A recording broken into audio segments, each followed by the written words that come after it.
You're listening to the Wired for Impact podcast. Janessa was in the CIA.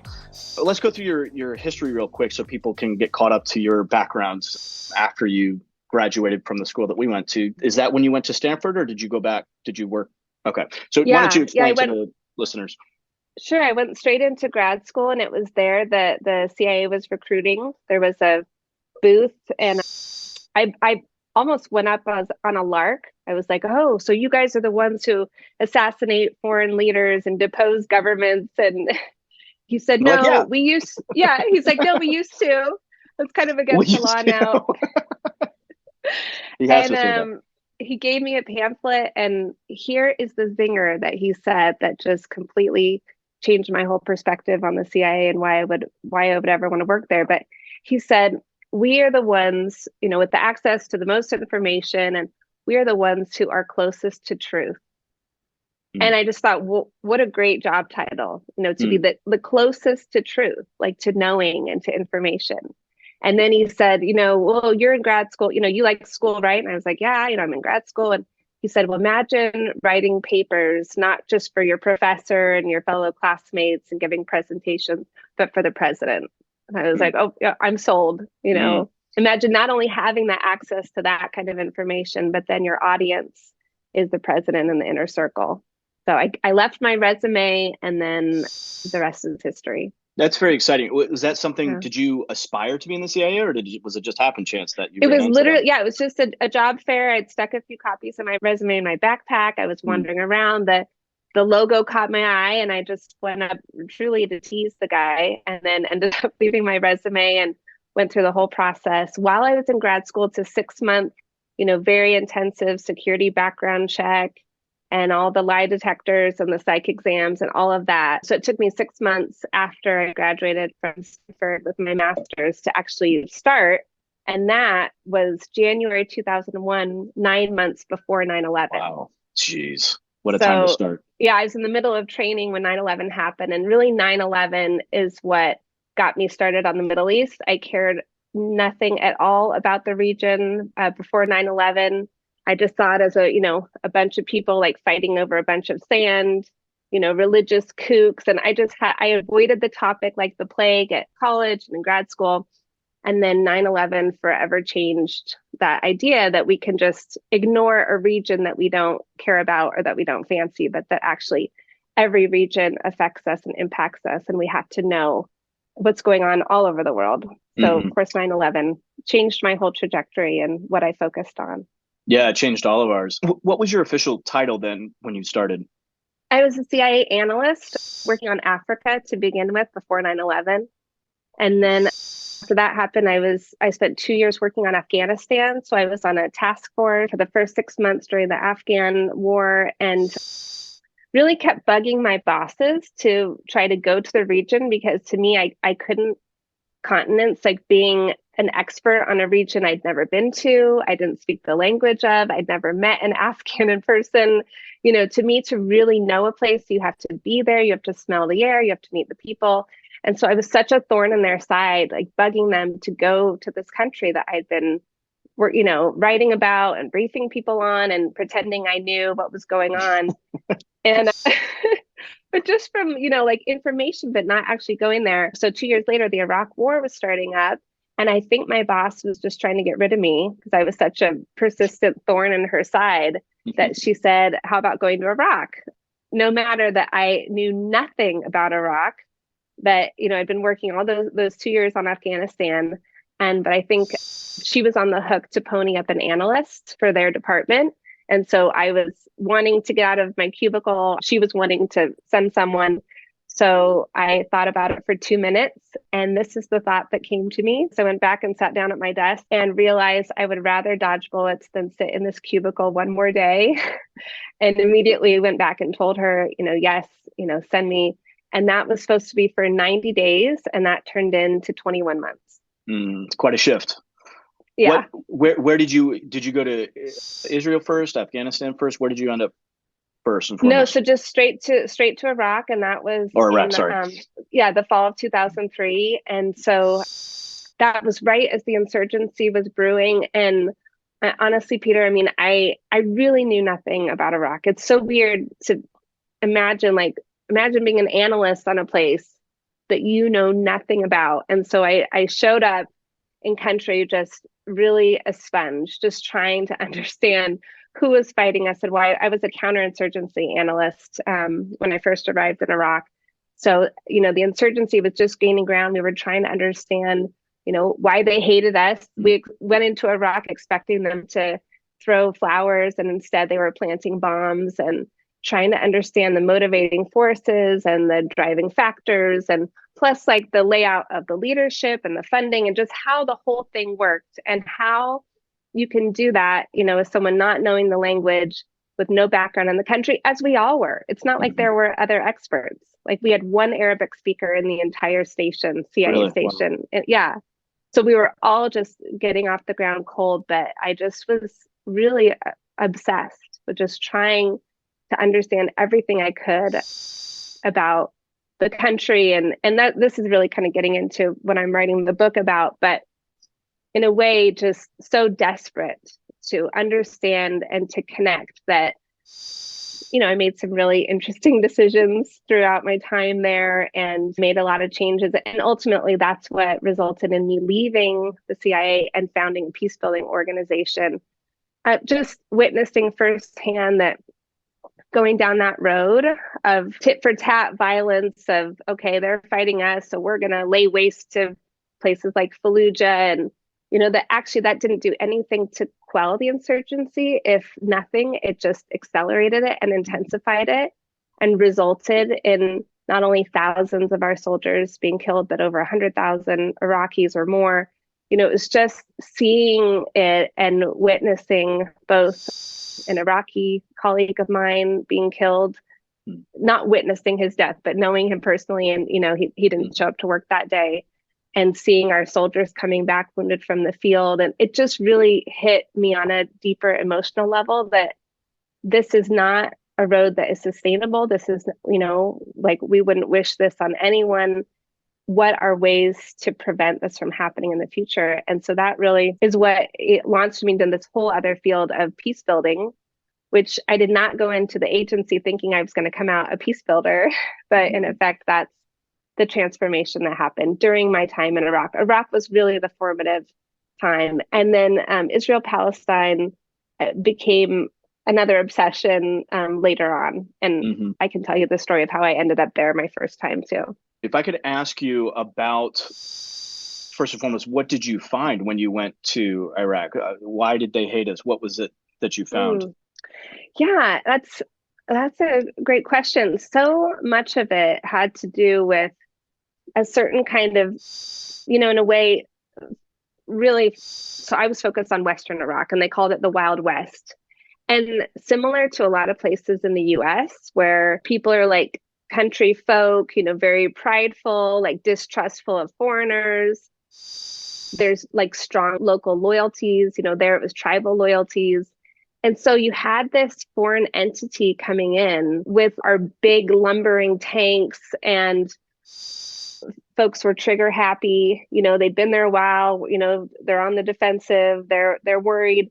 And so, for example, in Fallujah, which is where, I spent time during the first battle there, the year before, the army there was a protest, and who knows who shot what first, but we ended up killing 70 people, innocent Fallujans who were involved in this protest. And then that, it was kind of simmering since then and exploded a year later. So it's, it was the combination of just us not knowing the terrain, coming in with our big forces, and then incidents happen. And really, we were seen as these foreign invaders. Were we there to improve their lives? And they thought, oh, the rich Americans are coming. We're all going to get a Mercedes, and the electricity is going to work all of a sudden. And, life is going to be beautiful. And the electricity never got turned on. The opposite happened. Looting happened, and we didn't control it. We didn't contain it. Terrorism was rising, and it was not really affecting Americans. It was much more affecting local Iraqis.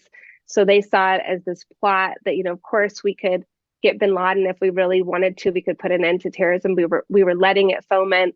So it's just a lot of miscommunication and I think misperception, them thinking that we were going to come immediately improve things, us coming in thinking they were going to welcome us with open arms. And it was that clash. And it's hard when you are in that kind of security situation to venture out and get to know the local population, which was what I felt so frustrated about is how am I supposed to understand the insurgency if I can't even like leave the base, and consort with the local population or like really get to know the people to understand the loyalties and the motivations. And so there was that too. It was just like we were ensconced behind barbed wire, behind big bases, and the local people are there. And I think when you have that separation and then you have separation of culture and language and all that, it's just really hard to get to know each other when there are these divisions. This is a tough question, but was it worth it? That's such a good question. My good friend who was in the parliament there, and I was there for the first elections. I had the chance to vote, and the Constitution was going to build after that. And he said, watch what happens when the rest of the Arab world sees that Iraqis are voting, that we have democracy, that we have freedom. He said, it's going to spark something. It's going to start a ripple effect. And I was like, you're crazy. What are you thinking? What are you saying? And when the Arab Spring happened 6 years later in 2011, he reached back out to me and he said, do you remember that conversation? Of course, that started in Tunisia, but it hit Egypt and Syria and all over. But he believed that it was actually seeing the reality of democracy and, freedom and people voting and all the purple fingers, waving in the air. That really sparked that. And who's to say, if that's true or not? And of course, the Arab Spring has not worked out the way that we wanted to. But I was recently on a call with some folks from the embassy that I'd worked with, and they said, look, that there has been progress. There's still democracy in Iraq. There's still functioning elections. There's still, turnover of leadership. There's still, people out canvassing and politicians, like responding to the public and to the electorate. And it's not perfect, but, ours wasn't perfect in a day either. We fought a civil war. They didn't fight a civil war in Iraq. They still have democracy. So, is it? I mean, is it better than a Saddam type dictatorship where people were malnourished and disappearing by the thousands? Mm-hmm. But was it worth our blood and treasure? Was that our role to put something like that up in the region to prop up a government like that? I don't know. I don't even ask those questions. To me, it was just, that was the reality. We were going into Iraq and I wanted to be part of making it the best it could be, and that's what was so frustrating, was seeing here is like the American military might and trillions of dollars at our disposal. And, even with all and like the goodwill and intention, to see so many mishaps and so many mistakes and to see, people's lives crushed. I don't think war is ever worth it. I don't think that that is an outcome that will result in anything other than more violence and that tit for tat. It's like the ripple effect of war is never what we want to put into effect. So yeah, that's just why I'm no longer putting my energies into something like this. I'm putting my energies into preventing wars to begin with and to ending violence, like to stopping violence. What was the pivot point for you? Everybody that I've known that has served in some capacity in a war zone area has said those exact same words. It's not worth it. What was it for you where you woke up and realized this is not actually achieving the goals that we're set out to do, and now I'm going to go on a different trajectory? Yeah, it was actually a spiritual epiphany by the Euphrates River. And so I had just come from that first major battle. It was the largest major battle since combat operations had ended almost a year earlier. So, it was the real thing. I was wearing my Kevlar all the time. I was sleeping in a tent with 6 guys. I was running out to the sandbags. Mortars were crashing overhead and I was exhausted. I hadn't slept in 10 days. It was just the darkest and heaviest And like, even now, I always just feel emotional, like even thinking back to that period, like it just felt dark. There was just no light. This, this is where we've ended up, like death and destruction and killing and like not, and then I just felt so helpless to do anything about it.